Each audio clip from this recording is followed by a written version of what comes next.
according to more than one person, folks who opposed the Trinity corrupted. They cut them out. You go all the way back to Jerome. And folks ask, well, why is 1 John 5:7 in the Latin Vulgate that underlies Roman Catholicism and has all that influence? Jerome addressed the subject of 1 John 5:7. And he said it's not in many of the Greek manuscripts because those that oppose the Trinity have cut it out.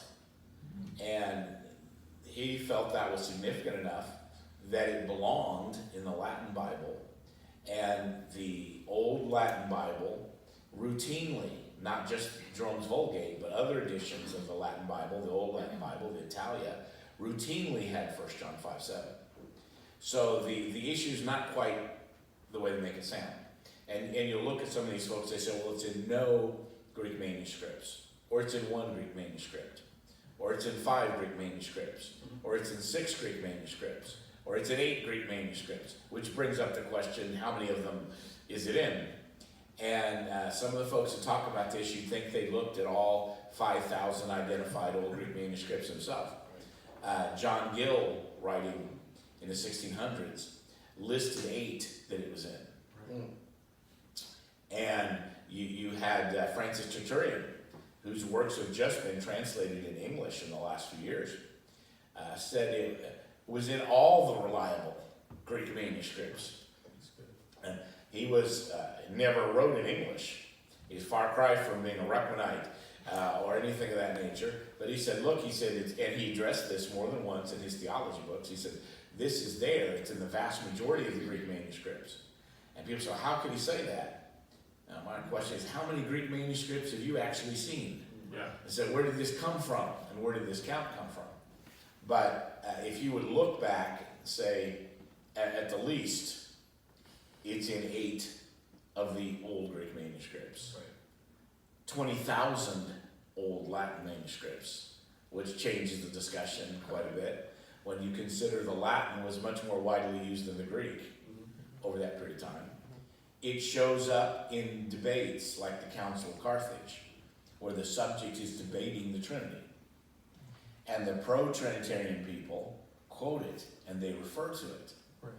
And the anti-Trinitarian people, who are saying they don't believe that you're interpreting that right, etc., but they never question it. They never say, you got a fake verse there. Right.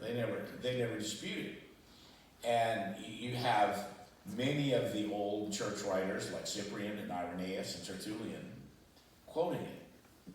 And the answer folks give was, well, those quotes are Muslims, but also modernist Christians, and even some pro-critical text evangelicals will say, well, those quotations are all fake. That somebody came up with those many, many years later and stuck them in. Well, yeah, convenient is an interesting word. I said, well, how do you know they're fake? Because nobody ever quoted it. Well, how do you know nobody ever quoted it? Because the quotations are fake. It's very, very circular reasoning. And a lot of this goes back in the 1600s to a historian who wrote about the Trinitarian forger, who said he made it up and put it in there. But he doesn't give you the name of the Trinitarian forger, the rise and fall of the Roman Empire. He doesn't give you Edward Gibbon. He doesn't tell you his name. He doesn't tell you how he knows the Trinitarian forger did that. He doesn't tell you when the Trinitarian forger did that. And that's really just speculation. But speculation from someone who happened to be a Unitarian and didn't believe in the Trinity. And but people quote it because it's in a history book.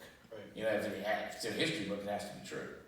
And I have written on this. There's a chapter in my book, Unbroken, on 1 John 5:7, and I've addressed it at greater length in that chapter in some college courses. The evidence for 1 John 5:7 is far greater than those folks want it to be. And if you know that the Jehovah's Witnesses have been trained at your door to show you a note in the old Schofield Reference Bible that says the verse doesn't belong. And that's actually in their training. They would point that out.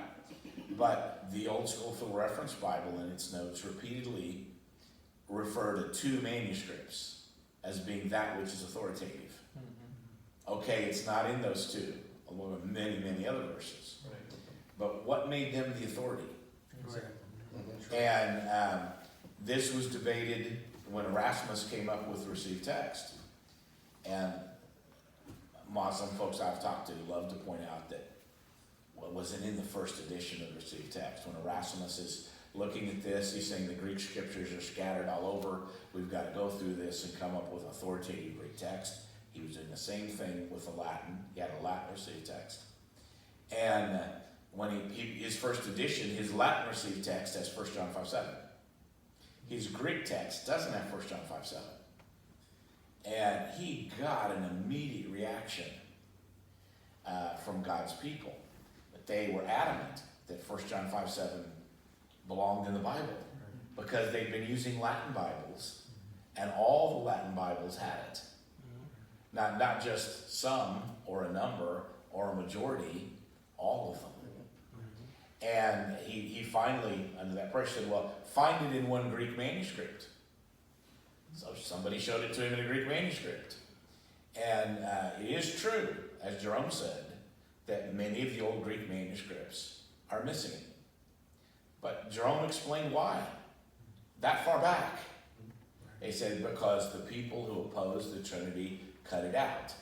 And here's the reason. There's many references to Trinity in the Bible, including John chapter 1.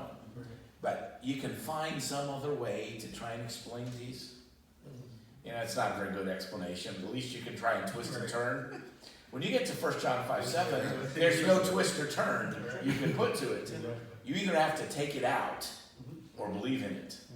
So folks who didn't believe in the Trinity worked very hard and still work very hard at taking it out.